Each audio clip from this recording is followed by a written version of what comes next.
की ही त्या शाळेची पहिली घटना नाही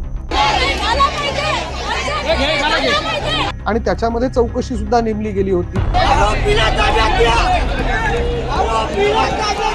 हे प्रकरण बाहेर येऊ नये म्हणून सगळ्या पद्धतीचे प्रयत्न केले जातात।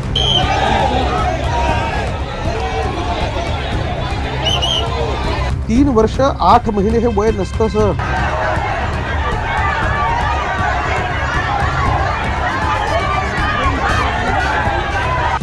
एक मुलगी आपल्या घरी आईला जाऊन हे सांगते की आई माझ्या शूच्या ठिकाणी मुंग्या चावतायत। 3 वर्ष 8 महिने हे वय नसतं सर या सगळ्या गोष्टींचं। आणि सगळ्यात महत्त्वाचं हे प्रकरण बाहेर येऊ नये म्हणून सगळ्या पद्धतीचे प्रयत्न केले जातात। एक फक्त शॉकिंग माहिती फक्त पुढे देतो।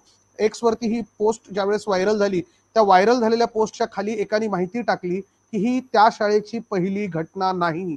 यापूर्वी काही वर्षांपूर्वी एका त्या शाळेमध्ये जी बस होती त्या बसचा जो त्या बसमध्ये जी माणसं असतात मुलांना लहान मुलांना घेऊन आणणारी आणि नेऊन सोडणारी तर तशा बलात्काराची घटना झालेली आहे लहान मुलीच्या आणि त्याच्यामध्ये चौकशी सुद्धा नेमली गेली होती। एवढं झाल्यानंतर शाळेचं प्रशासन जर अशा पद्धतीने मी आता नाव घेत नाही एका पालकांचं पण आता जर कोणी ट्विटरवरती थोड्या वेळापूर्वी स्पेसमध्ये असेल तर त्यांनी ऐकलं असेल बदलापूरच्या एका शाळेच्या त्या शाळेतले एक पालक तिथे सांगत होते की 15 ऑगस्ट त्या दिवशी झेंडावंदनाला ट्रस्टी येतील म्हणून हे सगळे पालक तिथे गेले आणि त्यांनी ट्रस्टींना सांगितलं की ही घटना आहे अशी अशी आहे आपण कारवाई करा।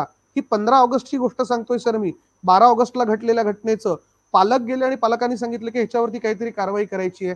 तर ट्रस्टींचं वाक्य इतकं निर्लज्जपणाचा कळस होतं।